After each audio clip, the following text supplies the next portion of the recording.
Hello everyone. Welcome to For Nurses Preparation YouTube channel. I am Neeraj Kumar Kathal. Today is 24 January 2023. Let's begin today's MCQ session for upcoming nursing recruitment exam. First question is, during physical assessment of children, asymmetry of skull indicates. अगर किसी बच्चे में physical assessment के दौरान उसके school में asymmetry दिखाई दे तो इसे आप किस नाम से जानते हैं? बच्चे के सर का आकार एक तरफ से तो नॉर्मल हो और एक तरफ से उसका आकार कुछ एबनॉर्मल हो, उभरा हो, तो ये कंडीशन क्या कहलाती है? Hydrocephalus, craniotabes, craniosynostosis, osteogenesis imperfecta.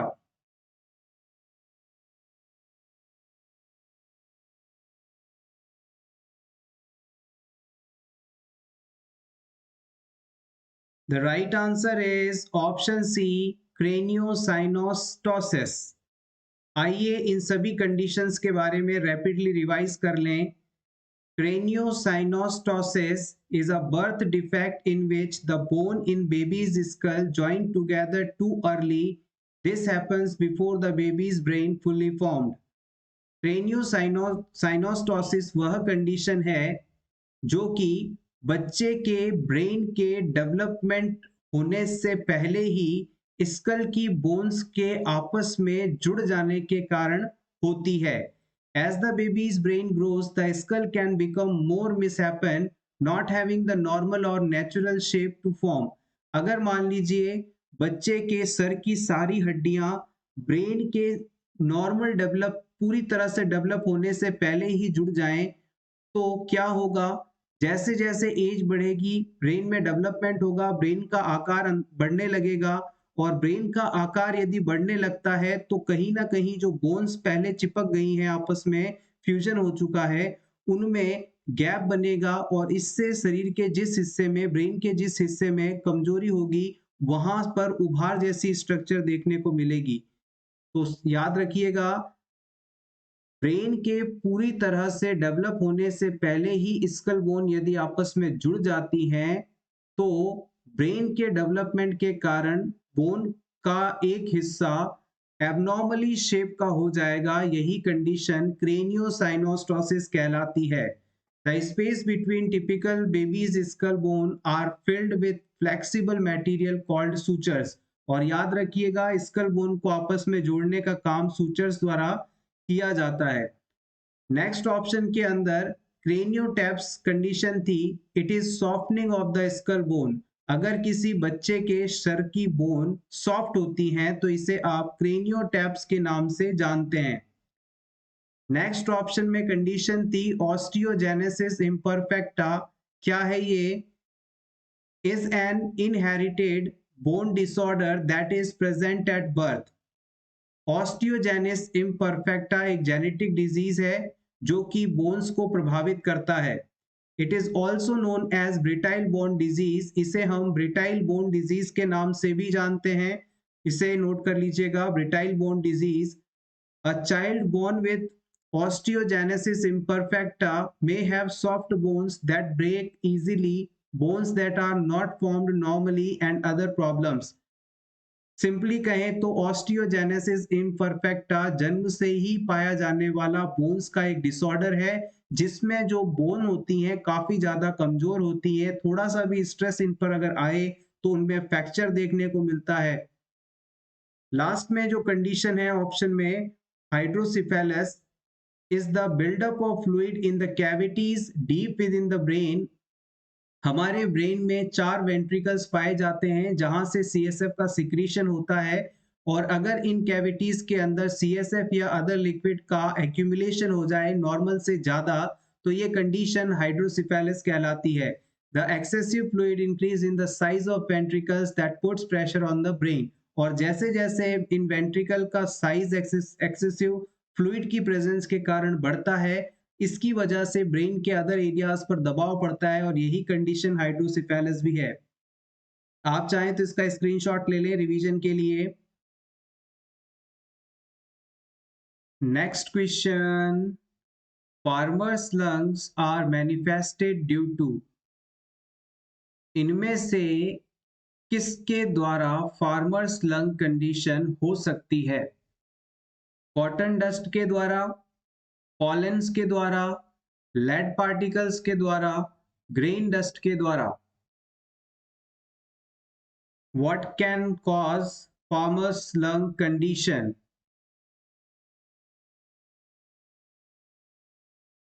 Yes, the right answer is option D, grain dust. अगर कोई पर्सन ग्रेन डस्ट के कांटेक्ट में रहे तो इससे फार्मर्स लंग या ग्रेन फीवर कंडीशन हो सकती है। इसके बारे में और समझिएगा, अगर कोई पर्सन लगातार ग्रेन डस्ट के कांटेक्ट में रहता है तो इससे उसे ग्रेन फीवर कंडीशन हो सकती है, फार्मर्स लंग कंडीशन हो सकती है। इस कंडीशन के होने पर वीजिंग होने लगती है, यानी सांस लेने पर विस्लिंग साउंड होता है, सीटी जैसी आवाज आती है, चेस्ट टाइटनेस हो सकता है, प्रोडक्टिव कफिंग हो सकती है, आई और नोजल एरिया में इरिटेशन हो सकता है, और ये सभी सिम्टम्स रेस्पिरेटरी कंडीशन को बताते भी हैं। तो फार्मर्स लंग कंडीशन में लंग्स बेसिकली प्रभावित हो रहे हैं। लेड पार्टिकल्स से पॉइजनिंग हो सकती है।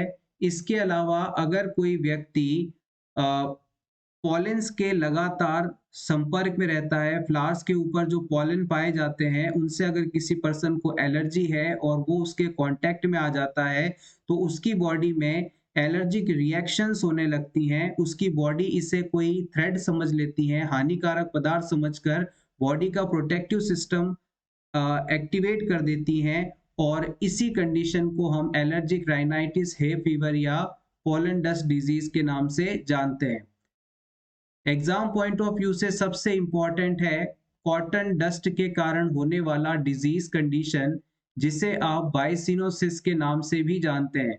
कई बार इसे टेक्सटाइल इंडस्ट्री डिजीज के नाम से भी जानते हैं, कपड़ा उद्योग रोग के नाम से भी जानते हैं, क्योंकि कपड़े जहां बनते हैं वो कॉटन से मैन्युफैक्चरिंग के कारण कॉटन डस्ट वहां रिलीज होती है, और लंबे समय तक इस डस्ट में काम करने के कारण उन्हें बाइसिनोसिस डिजीज कंडीशन हो जाती है। इसे मंडे फीवर भी कहा जाता है, और इस डिजीज कंडीशन में पर्सन के लंग्स प्रभावित होते हैं। Next question, a nurse is caring for a newborn with a myelomeningocele. What should immediate nursing care for this infant include? आप किसी न्यूबॉर्न बेबी जो कि माइलोमेनिंगोसील कंडीशन से सफरिंग है उसकी केयर कर रहे हैं। इस बच्चे की नर्सिंग केयर के दौरान आप कौन सी फाइंडिंग या इंटरवेंशन का इस्तेमाल करेंगे, ये आपको बताना है। Option 1, place the infant in reverse Trendelenburg position. आप बच्चे को रिवर्स ट्रेंडलनबर्ग पोजीशन में प्लेस करेंगे। Option 2, applying sterile moist non adherent dressing to the sac. आप इस बच्चे में स्टेराइल यानी साफ सुथरी, कंटेमिनेटेड फ्री, मॉइस्ट यानी गीली, नॉन एडरेंट ड्रेसिंग यानी ऐसी ड्रेसिंग जो कि स्किन पर चिपकेगी नहीं, घाव पर चिपकेगी नहीं, ऐसी ड्रेसिंग सैक पर अप्लाई करेंगे। Option 3, positioning the infant prone with the legs slightly abducted. आप इस बच्चे को उल्टा लेटाएंगे यानी पेट के बल लेटाएंगे, और उसके बाद जो इसके लेग्स हैं इन्हें एबडक्टेड करेंगे। एबडक्टेड का मतलब होता है पैरों को दूर दूर करना, और एडक्शन का मतलब होता है पैरों को पास पास रखना। यानी बच्चे को आपने पेट के बल लिटा दिया प्रोन पोजीशन में, और उसके पैरों को एक दूसरे से दूर कर देंगे। ऑप्शन 4 इनमें से कोई नहीं। इस क्वेश्चन का आंसर जानने से पहले हम बात करेंगे कि माइलोमेनिंगोसील कंडीशन होती क्या है। यहाँ पर इस वर्ड पर गौर कीजिएगा, माइलोमेनिंगोसील। यहाँ पर तीन चीजें हैं, माइलो शब्द अगर किसी भी जगह आपको देखने को मिलता है तो इसका मतलब होता है रिलेटेड टू स्पाइनल कॉर्ड, और मेनिंगो मतलब होता है 3 मेम्ब्रेन्स या लेयर्स जो कि ब्रेन और स्पाइनल कॉर्ड को करती हैं, ड्यूरा मैटर, एरेक्नोइड मैटर और पाइया मैटर। और सील का मतलब होता है फ्लूइड फिल्ड सैक। कुछ न्यूबॉर्न बेबीज ऐसे होते हैं जिनकी जो स्पाइनल कॉर्ड है वो अच्छी तरह से बनी नहीं होती, उनका एक हिस्सा पीछे से खुला रह जाता है, वहां पर बोन की कवरिंग नहीं होती। इसी खुले हिस्से से अगर कोई सैक लाइक स्ट्रक्चर आउटग्रोथ बन जाए और उसके अंदर ये मेनिंजियल लेयर भी पाई जाए, तो ऐसी कंडीशन को हम माइलो मेनिंगोसील कंडीशन कहते हैं। न्यूबॉर्न बेबीज के जन्म के समय उनकी रीढ़ की हड्डी पर एक गुब्बारे नुमा संरचना पाई जाए जो कि फ्लूइड फिल्ड हो, मेनिंजियल लेयर उसके अंदर हो, तो ये कंडीशन माइलो मेनिंगोसील कंडीशन कहलाती है। ये बच्चा है जिसकी पीठ पर इस तरह का सैक लाइक स्ट्रक्चर मौजूद है। अब इसकी केयर के लिए आप क्या करेंगे, अब आप अपना आंसर दीजिएगा।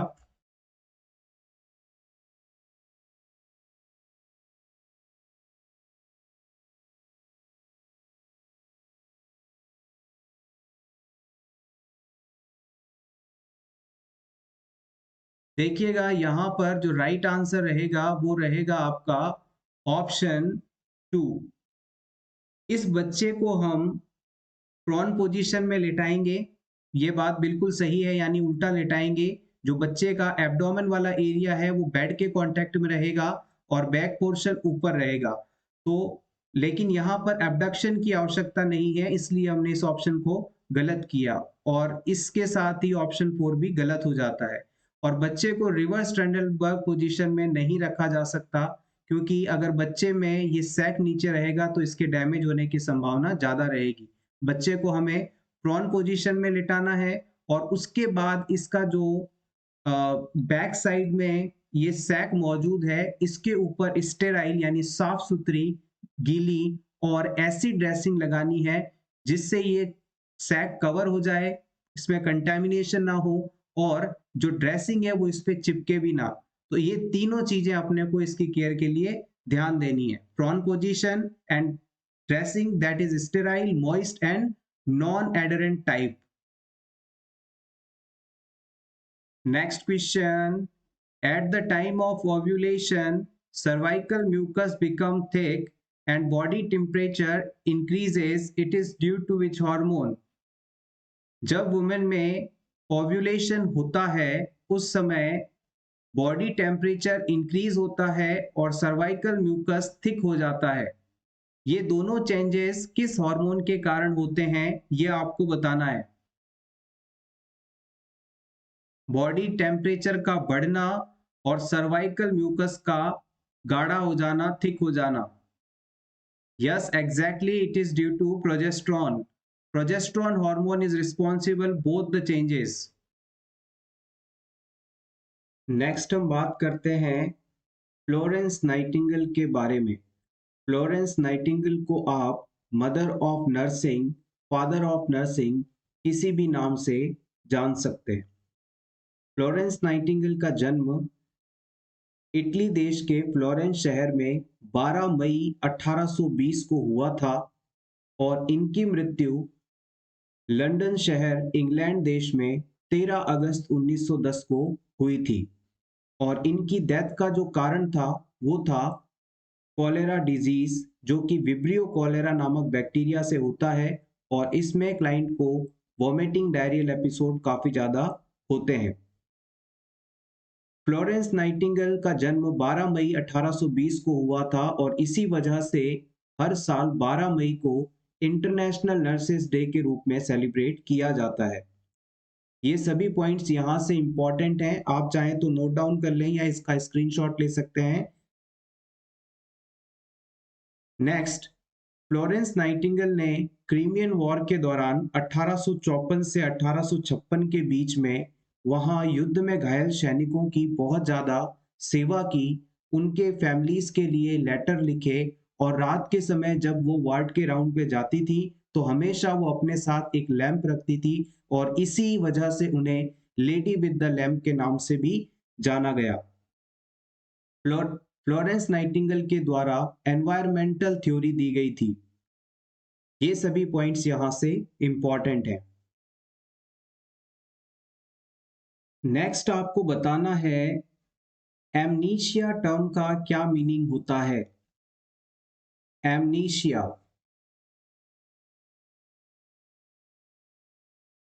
यस आप बिल्कुल सही हैं।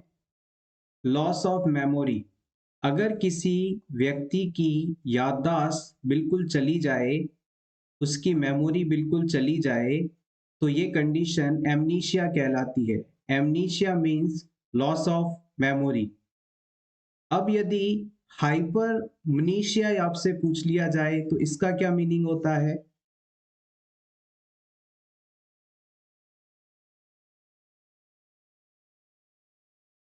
यस आप बिल्कुल सही हैं। एक्सेसिव रिटेंशन ऑफ मेमोरी, अगर कभी किसी व्यक्ति को बहुत ज़्यादा चीज़ें, पुरानी से पुरानी बात याद रहती हैं, छोटी सी छोटी बात याद रहती है, तो आप इसे हाइपरमनीशिया कहते हैं। यहाँ पर मनीशिया जो शब्द है इसका मतलब होता है मेमोरी। यहाँ पर गौर करिएगा, मनीशिया शब्द जो होता है इसका मतलब होता है मेमोरी, और अगर आपने इसके आगे ए लगा दिया तो इसका मतलब हो गया एब्सेंट, यानी absent of memory, loss of memory. और अगर हाइपर लगा दिया तो हाइपर मनीशिया का मतलब हो गया एक्सेसिव रिटेंशन ऑफ मेमोरी। इस तरह से आप दोनों शब्दों को याद रखेंगे, और प्रीवियस एग्जाम में इस तरह की टर्म्स काफी बार पूछी गई हैं। Take screenshot for your revision. Next question. The muscle cover the shoulder and back of the neck is known as. हमारी पीठ पर यानी अपर बैक में पाए जाने वाले उस मसल का नाम आपको बताना है जो कि शोल्डर को भी कवर करता है और अपर बैक एरिया को भी कवर करता है। डायग्राम के थ्रू पहले इसे समझिएगा। जैसे कि मान लीजिए ये किसी पर्सन की बॉडी है और इसकी बॉडी पर इस जगह जो मसल पाया जा रहा है अपर बॉडी पर, इस हिस्से में, इस बैक साइड में अपर बॉडी पर, इस मसल को आप क्या कहेंगे। Yes exactly the answer is option A, trapezium. Trapezium muscle हमारी पीठ पर ऊपर की तरफ पाया जाने वाला मसल है जो कि नेक एरिया, बैक एरिया और शोल्डर्स को भी कवर करता है। मैसेटर मसल्स मैस्टिकेशन यानी खाने को चबाने में काम आने वाला मसल है।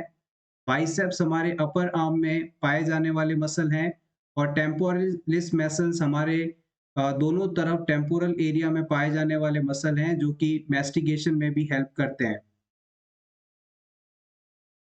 Next question, integumentary system includes which organ. Integumentary system में इनमें से कौन सा ऑर्गन इंक्लूड किया जाता है। Liver, skin, heart, rectum.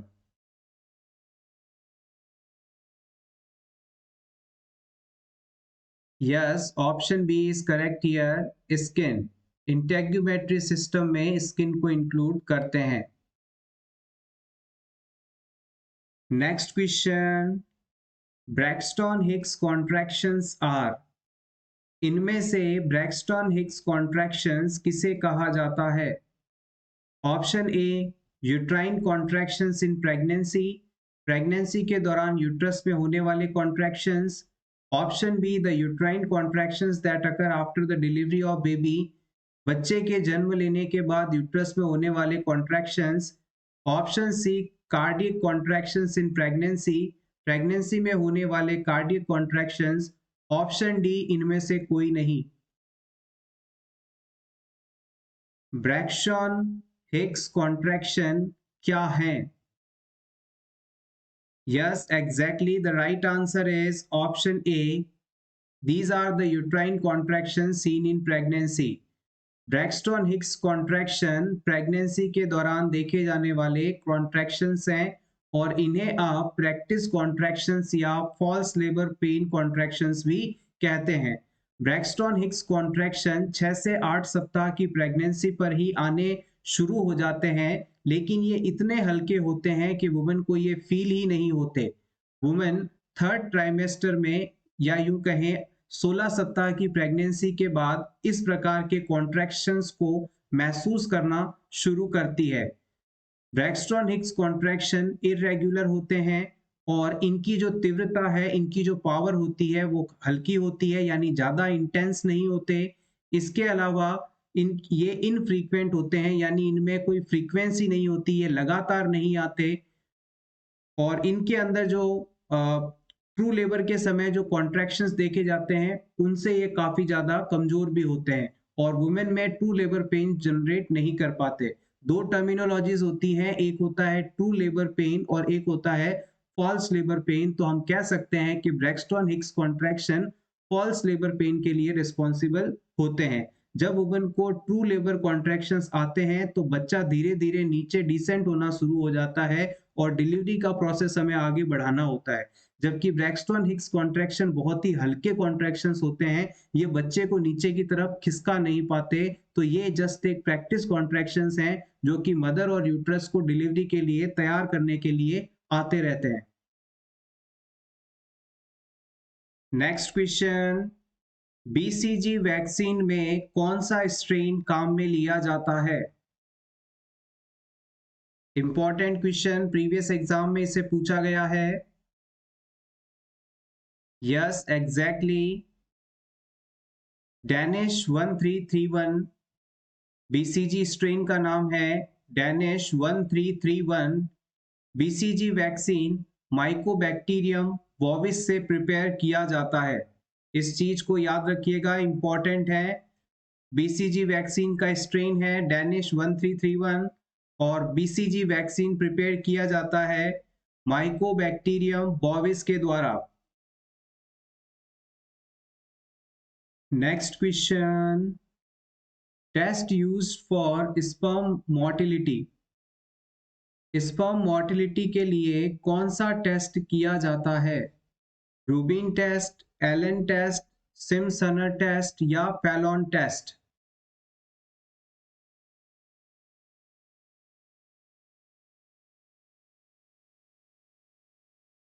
The right answer is option C, Sims Huhner test. Sperms में मूवमेंट मौजूद है या नहीं, स्पर्म गतिशील है या नहीं, इस चीज का असेसमेंट करने के लिए स्पर्म मोबिलिटी टेस्ट करवाया जाता है और इसे ही हम इस सिम्स-हनर टेस्ट के नाम से जानते हैं। और याद रखिएगा, सिम्स-हनर टेस्ट जो है सेक्सुअल एक्ट के 8 घंटे बाद किया जाता है, यानी कोइटस होने के 8 घंटे बाद सिम्स-हनर टेस्ट का टेस्ट किया जाता है। फैलन टेस्ट जो है कार्पल टनल सिंड्रोम है या नहीं, इस चीज के असेसमेंट के लिए करते हैं। एलन टेस्ट के द्वारा हम आर्टरी की पेटेंसी को चेक करते हैं और रूबिन टेस्ट के द्वारा फैलोपियन ट्यूब में किसी प्रकार की रुकावट तो नहीं, वो ओपन है या नहीं, इस चीज को चेक किया जाता है। नेक्स्ट क्वेश्चन, अ फीडिंग प्रॉब्लम अमंग इन्फेंट्स। बच्चों में होने वाली कॉमन फीडिंग प्रॉब्लम कौन सी है? Choking, hiccups, aspiration, regurgitation?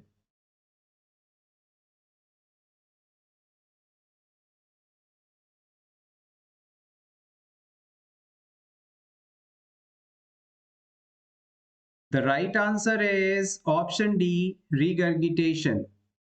आइए वन बाय वन सभी टर्म्स को समझते हैं, क्लियर करते हैं।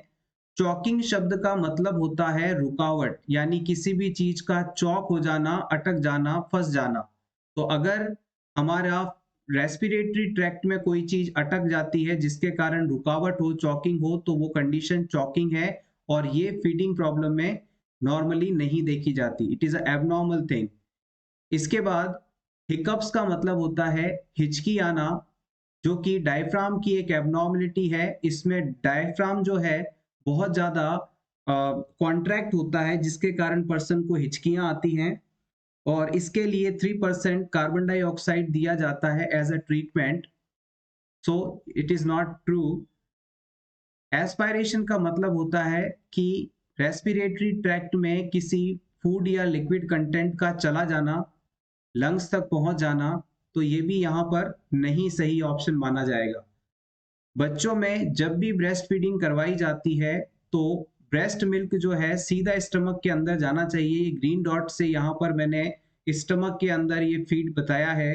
अब कुछ बच्चों में रीगर्गिटेशन प्रोसेस होता है, यानी ये जो मिल्क है, फीडिंग है, ये वापस से स्टमक से माउथ की तरफ मूव करती है, इसे हम रीगर्गिटेशन कहते हैं। और ये कॉमन फीडिंग प्रॉब्लम देखी जाती है जो कि इन्फेंट्स में होती है। इन्फेंट्स के अंदर ज्यादातर रीगर्गिटेशन नाम की कॉमन फीडिंग प्रॉब्लम देखी जाती है, जिसमें बच्चे द्वारा खाया गया फूड या फिर ब्रेस्ट मिल्क वापस स्टमक से माउथ की तरफ मूवमेंट करता है।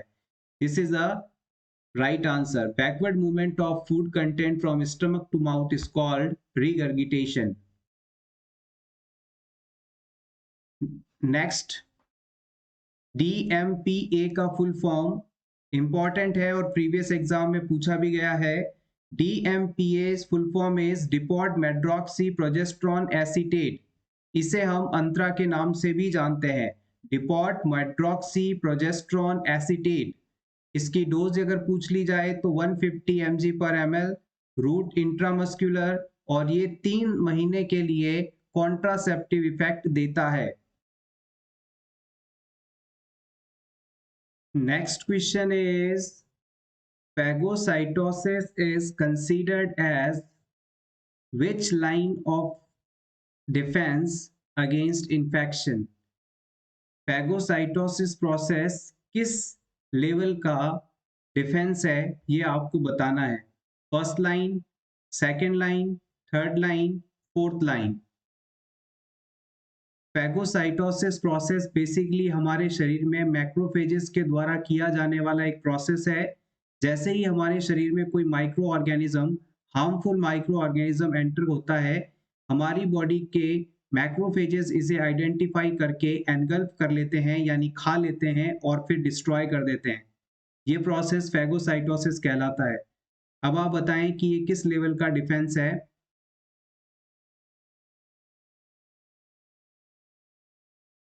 The right answer is option B, second line defense. Phagocytosis process second line defense के रूप में जाना जाता है। आइए जान लेते हैं फिर फर्स्ट लाइन डिफेंस कौन सा है। First line of body defence, हमारे शरीर का सबसे पहला सुरक्षा घेरा, यानी कि first line of body defence, ये हमारे शरीर के आउटसाइड में मौजूद रहता है। इसके अंदर फिजिकल और केमिकल बैरियर होता है जो कि बॉडी को इन्फेक्शन से बचाता है। इसके एग्जाम्पल की बात की जाए तो इसमें skin, tears, mucus, cilia, stomach acid और WBC यानी न्यूट्रोफिल्स मौजूद रहती हैं। फर्स्ट लाइन ऑफ डिफेंस के अंदर आप सिंपली याद रखिएगा, हमारे बॉडी के ऊपर जो स्किन की कवरिंग पाई जाती है, ये first line of body defence मानी जाती है। जैसे ही हमारे शरीर में कोई भी chemical, physical agent, chemical agent enter होने की कोशिश करता है, तो यही स्किन इसे शरीर में एंटर होने से रोकती है। तो शरीर का सबसे पहला डिफेंस सिस्टम है फर्स्ट लाइन डिफेंस सिस्टम। इसके अंदर skin, tears, mucus, cilia, stomach acid और WBC को इंक्लूड किया जाता है। नेक्स्ट हम बात करते हैं second line of body defence की। It includes inflammatory response and phagocytosis. Second line of body defence के अंदर इंफ्लामेशन प्रोसेस और फैगोसाइटोसिस प्रोसेस को इंक्लूड किया जाता है। It acts when the first body defence fail, harmful micro organism enters into the body. अगर हमारे शरीर का पहला सुरक्षा घेरा यानी फर्स्ट लाइन डिफेंस फेल होता है, तो फिर सेकेंड लाइन डिफेंस एक्टिवेट होता है। Next, the physician has ordered that the client's medication be administered intrathecally. The nurse is aware that the medication will be administered by which route? अभी मैं आपके comments पढ़ रहा था, कुछ दिन पहले की बात है, तब किसी पुराने वीडियो के अंदर इस इंट्राथिकल रूट को लेकर कंफ्यूजन था, उस पर कमेंट भी आए थे, तो उस चीज को हम क्लियर करने के लिए यहाँ पर इसे इंक्लूड कर रहे हैं। होपफुली आपको यहाँ से मेरा मैसेज मिल जाएगा। जिन्होंने भी कमेंट किया था, मैं उनका नाम नहीं लेना चाहूँगा, अगर वो हमारे रेगुलर व्यूवर्स हैं तो उन्हें यहाँ से ये चीज़ क्लियर हो जाएगी। आप एज अ नर्स ड्यूटी पर हैं और आपको फिजिशियन ने किसी मेडिसिन को क्लाइंट में इंट्राथिकली एडमिनिस्टर करना है, ऐसा ऑर्डर दिया, तो इस मेडिसिन को आप किस रूट से या कहाँ पर एडमिनिस्टर करेंगे? इंट्रावीनस रूट से करेंगे, रेक्टली करेंगे, इंट्रामस्कुलरली करेंगे या फिर सेरेब्रोस्पाइनल फ्लूइड में डाल देंगे? इंट्राथिकली रूट के बारे में आपको बताना है।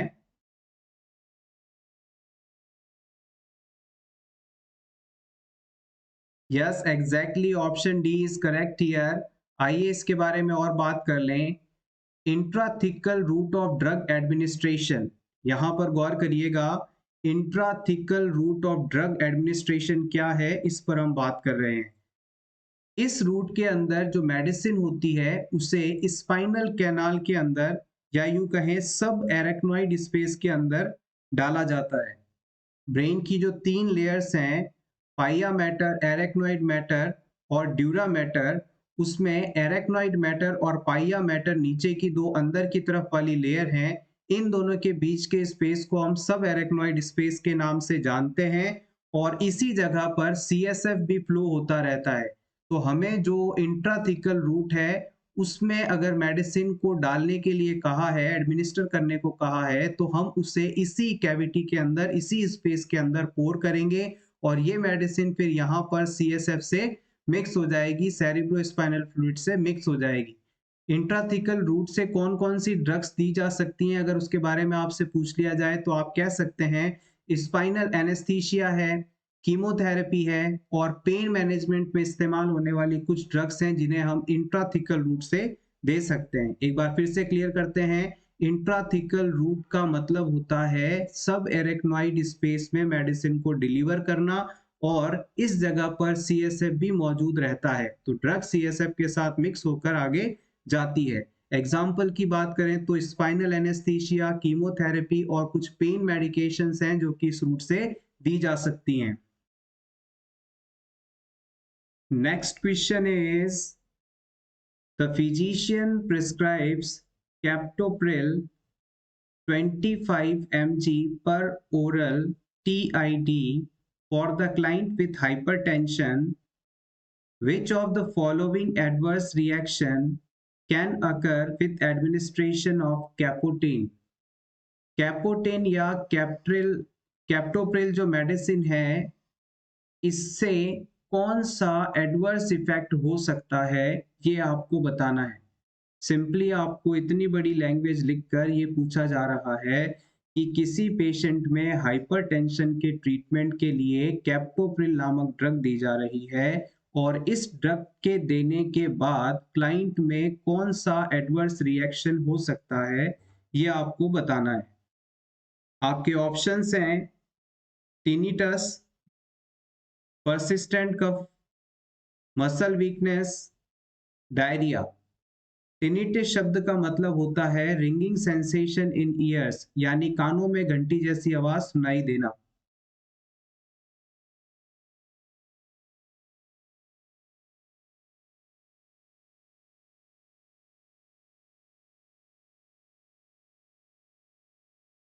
The right answer is option B, persistent cough. यहां पर जो कैप्टोप्रिल मेडिसिन लिखी गई है, ये ACE इनिबिटर ग्रुप की मेडिसिन है। Angiotensin converting enzyme inhibitor group की ये मेडिसिन है और ब्लड प्रेशर को कम करने में इसको इस्तेमाल किया जाता है। इस ड्रग का एक इम्पॉर्टेंट साइड इफेक्ट होता है परसिस्टेंट कफिंग, यानी लगातार खांसी आना। Next term, अफोनिया। अफोनिया का क्या मीनिंग होता है, ये आपको बताना है।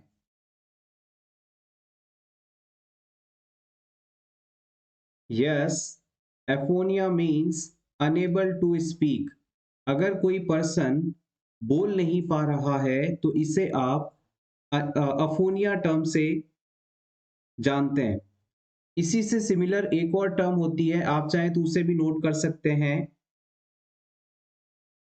अफेसिया। अफेसिया का मतलब होता है अनेबल टू स्पीक, यानी बोल नहीं सकना। तो चाहे आपसे अफोनिया पूछ लिया जाए या फिर अफेसिया बोल दिया जाए, दोनों का मतलब सिमिलर ही है। Next question, how many times a day newborn generally need to fed. किसी न्यूबॉर्न बेबी को दिन में कितनी बार फीडिंग करवाना चाहिए?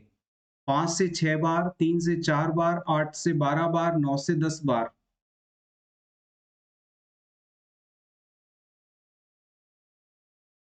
Yes, exactly, option C is correct here. Newborn babies को हर 2 घंटे में एक बार ब्रेस्ट फीडिंग करवाना चाहिए, या यूं कहें कि जब भी बच्चा क्राई करे, अगर 2 घंटे गुजर चुके हैं और बच्चे ने क्राई नहीं किया तो आप उसे ब्रेस्ट फीड करवाएंगे, या फिर 2 घंटे गुजरने से पहले ही बच्चा क्राई करना शुरू करते हैं तो भी आप उसे ब्रेस्ट फीड करवाएंगे। तो कम से कम दिन में 8 से 12 बार बच्चे को ब्रेस्ट फीड करवाना है। Next important question. A newborn baby skin covered with white sticky material which is known as। किसी नवजात शिशु की जो स्किन है उस पर सफेद कलर का एक चीज लाइक स्टिकी मटेरियल प्रेजेंट होता है, उसे आप किस नाम से जानते हैं? Mongolian spot, lanugo, milia, वर्नेक्स।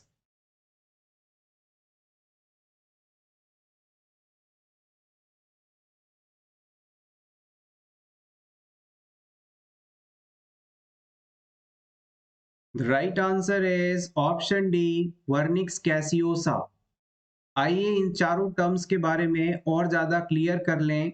ये सभी यहाँ से इम्पॉर्टेंट हैं और प्रीवियसली पूछी भी गई हैं। आप चाहें तो आपके रिवीजन के लिए स्क्रीनशॉट ले सकते हैं या फिर इसे नोट डाउन कर लीजिएगा। सबसे पहले हम बात करेंगे ऑप्शन ए में बताए गए मंगोलियन स्पॉट की। मंगोलियन स्पॉट क्या है? कंजेनाइटल बर्थ मार्क, यानी जन्म के समय पाया जाने वाला एक स्किन मार्क है, बर्थ मार्क है। ये किस जगह पर पाया जाता है? लंबोसैक्रल एरिया में, यानी रीढ़ की हड्डी में नीचे की तरफ, कमर में नीचे की तरफ लंबोसैक्रल एरिया में ये निशान पाया जाता है। ये ब्लूइश ग्रीन या ब्लैक कलर का होता है। ये 1 से 2 साल की उम्र में अपने आप गायब हो जाता है। तो यहाँ पर अपन ने 4 चीजों को जाना मंगोलियन स्पॉट के बारे में। मंगोलियन स्पॉट एक कंजेनाइटल बर्थ मार्क है जो कि कमर में नीचे की तरफ यानी लंबोसैक्रल एरिया में पाया जाता है, और ये देखने में नीला, हरा या काले रंग का हो सकता है। ब्लूइश ग्रीन और ब्लैक कलर का ये हो सकता है। 1 से 2 साल की उम्र में ये अपने आप डिसअपियर भी हो जाता है। नेक्स्ट हम बात करेंगे लैन्यूगो टर्म क्या होती है। Lanugo is a fine soft hair on babies skin when he or she is in womb. Temperature regulation. देखिएगा, बच्चा जब माँ के पेट में होता है, वुम्ब में होता है, तो उसकी स्किन पर कुछ पतले पतले हेयर्स पाए जाते हैं। इन्हें हम लैन्यूगो के नाम से जानते हैं। नेक्स्ट टर्म आती है milia, small white bumps upon skin. अगर किसी व्यक्ति के स्किन के ऊपर fluid filled sac like structure बन जाए, सिस्ट जिसे आप बोल सकते हैं, तो ये चीज मीलिया कहलाती है। सिस्ट शब्द या बम्स कह दीजिए या सिस्ट कह दीजिए, सिस्ट का मतलब होता है कोई भी ऐसी थैलीनुमा स्ट्रक्चर जिसमें लिक्विड भरा हो, पानी भरा हो, उसे हम सिस्ट कहते हैं। और ये अगर स्किन के ऊपर मौजूद हो और दिखने में छोटी और सफेद रंग की हो तो ये मीलिया है। नेक्स्ट हम बात करते हैं वर्निक्स। इसे वर्निक्स कैसियोसा नाम से भी जानते हैं और ये इस क्वेश्चन में पूछा भी गया था आपसे। इट इज अ चीज like white sticky material on skin.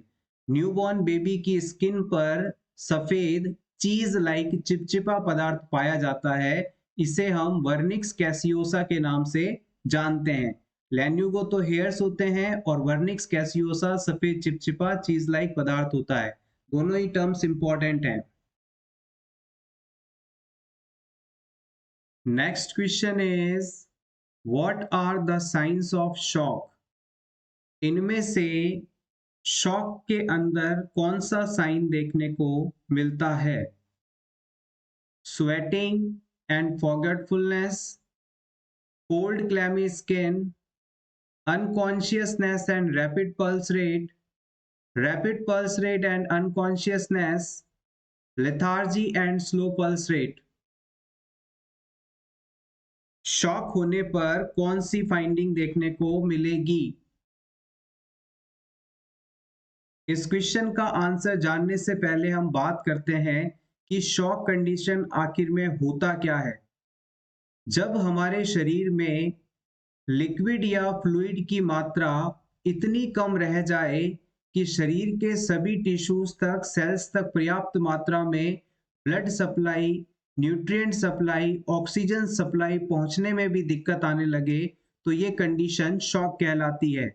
और अगर हमारे ऑर्गन्स तक, सेल्स तक पर्याप्त मात्रा में ब्लड सप्लाई और न्यूट्रिएंट ऑक्सीजन नहीं पहुंचेंगे, तो ये सेल्स यहाँ पर डेड होने लगेंगी, जिससे हमारी बॉडी में ऑर्गन फेलियर कंडीशन हो सकती है।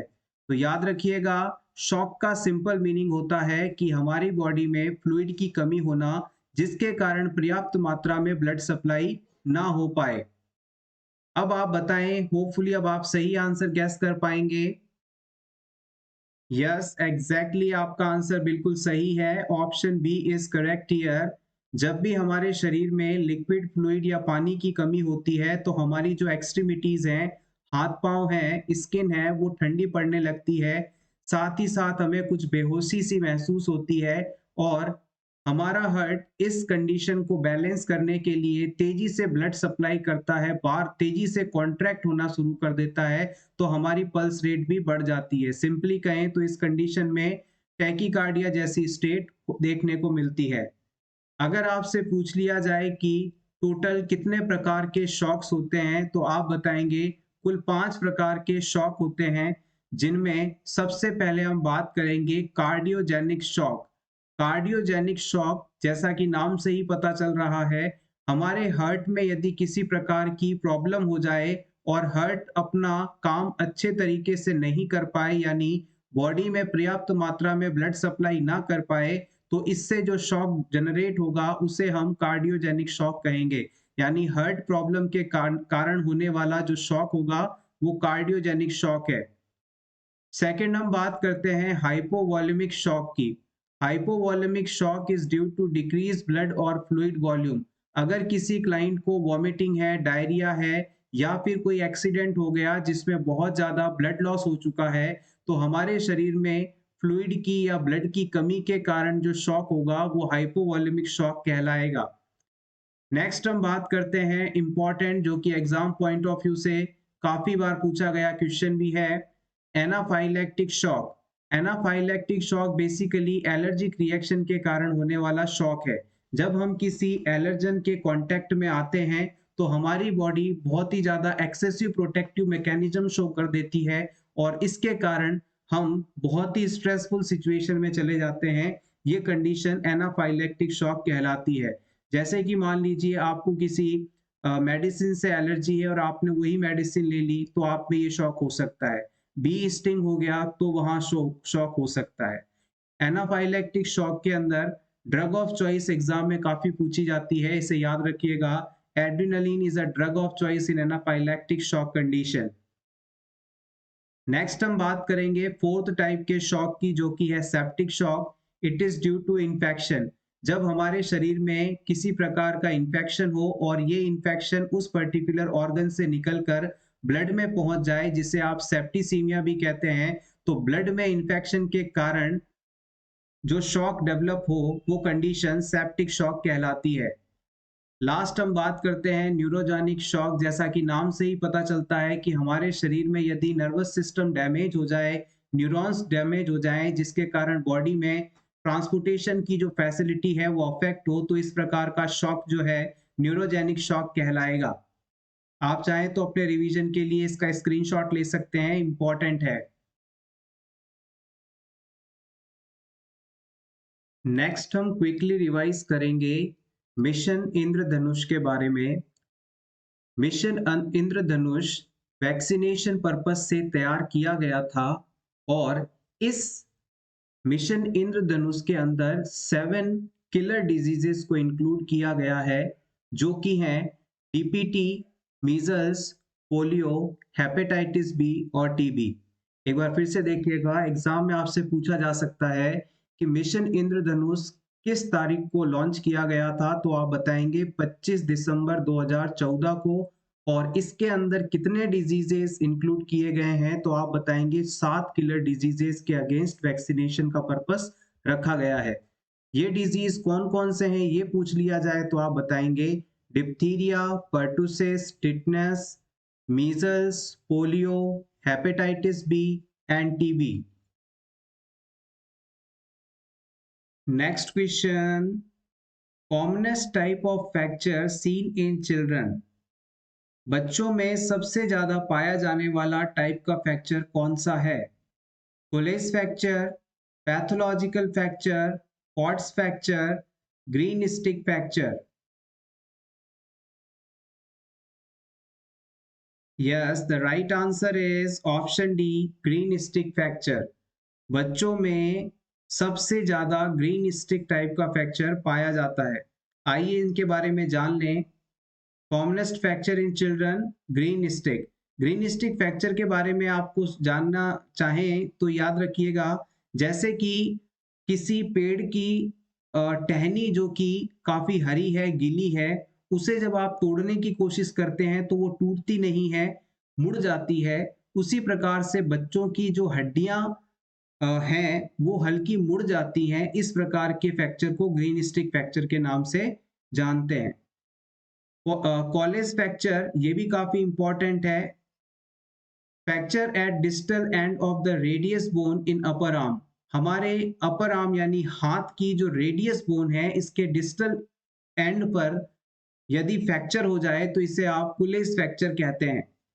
Next important, pots fracture, fracture of both medial and lateral condyle of tibia ankle fracture. Pott's fracture हमारे लोअर एक्सट्रीमिटी यानी पांव में पाया जाता है। इसके अंदर टिबिया बोन के जो दोनों मीडियल और लेटरल कॉन्डाइल होते हैं वो फ्रैक्चर हो जाते हैं। याद रखिएगा, कोलेस फ्रैक्चर, पॉट्स फ्रैक्चर भी काफी ज्यादा पूछे जाते हैं, इंपॉर्टेंट हैं। Thank you so much everyone for watching this complete video. अगर क्लास अच्छी लगी हो तो प्लीज इसे लाइक कर दीजिएगा। Best of luck.